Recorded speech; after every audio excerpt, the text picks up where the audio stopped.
Hello and thank you for watching.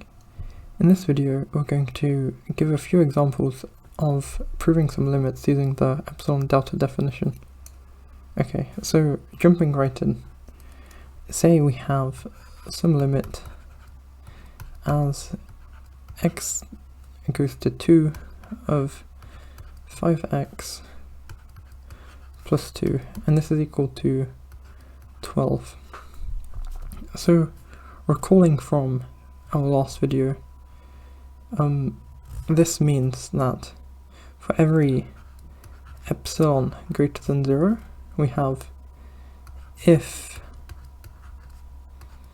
the modulus of x minus 2 is less than delta, then we have the modulus of 5x plus 2 minus 12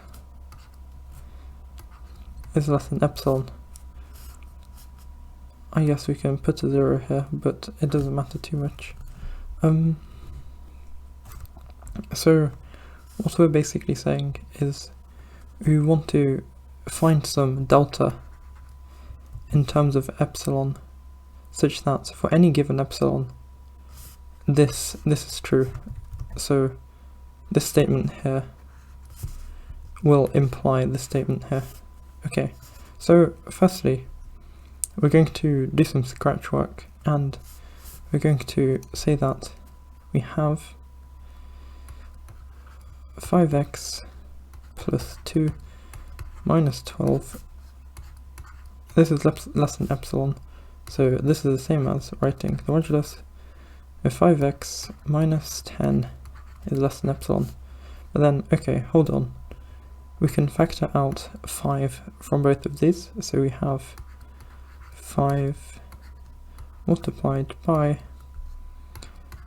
the modulus of x minus 2, and this is less than epsilon. Okay, so now if we notice, this is already very similar to form to what we need over here.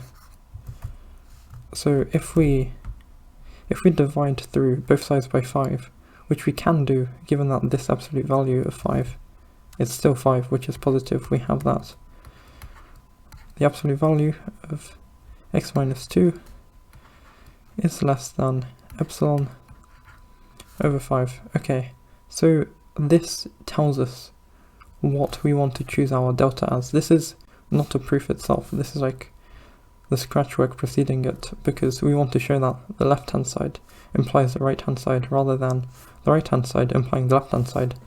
Okay, so now for our formal proof, we say that suppose epsilon is greater than 0, then if we have the absolute value of x minus 2 being less than delta, then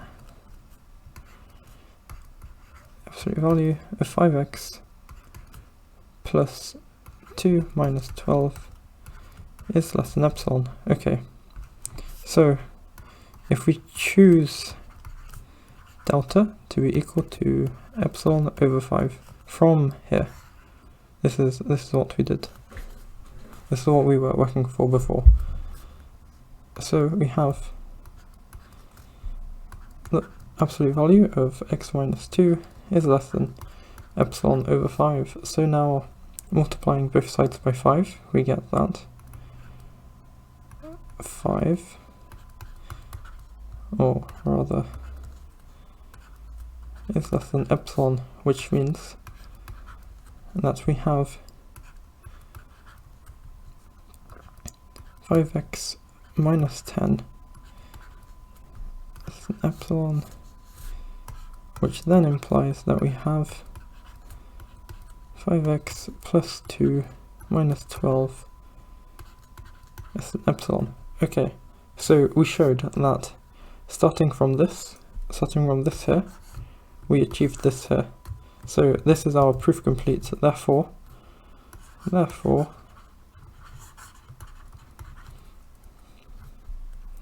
the limit as x approaches 2 of 5x plus 2 is equal to 12.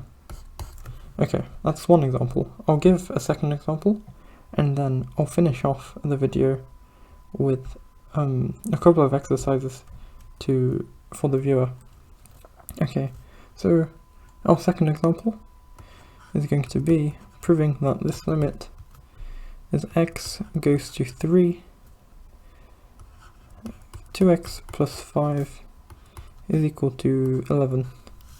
So before I start this, you may want to try to pause the video and try this yourself based on the previous example, and then check if you did the right thing by unpausing. Okay, so for our scratch work, well, firstly we'll write that we have the absolute value of x minus 3 is less than delta, and the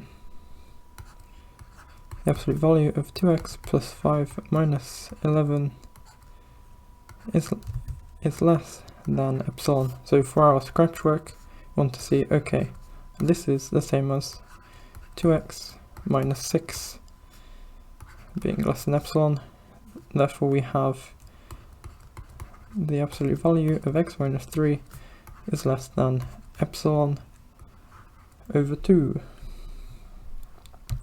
So this gives our delta value, because these are essentially the same. And so proof.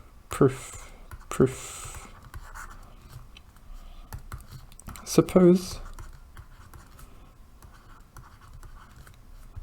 epsilon is greater than 0. If we choose delta to be equal to epsilon over 2, then we have less than epsilon over 2.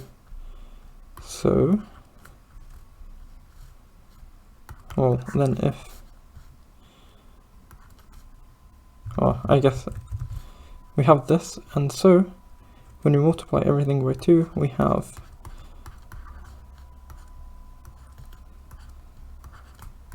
this, and therefore we have the modulus of 2x minus 6 is less than epsilon, and so we have the modulus of 2x plus 5 minus 11 is less than epsilon as required. Therefore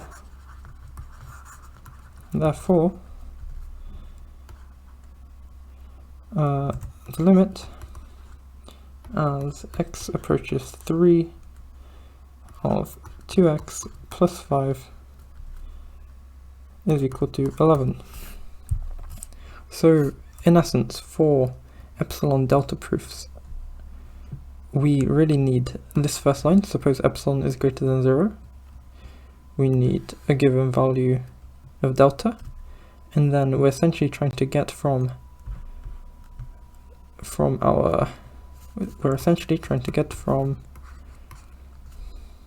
this to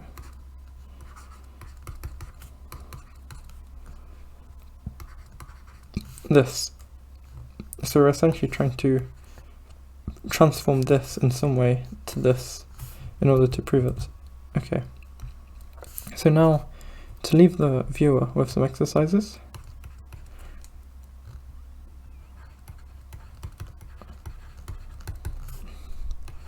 prove the first one will be the limit as x goes to 3 of 11x minus 4 is equal to 29, and then the second one will be the limit as x goes to b of ax plus c is equal to ab plus C. I'll box it out here. Okay, thank you for watching. Hopefully this helped you gain some understanding of epsilon delta proofs. And yes, bye bye.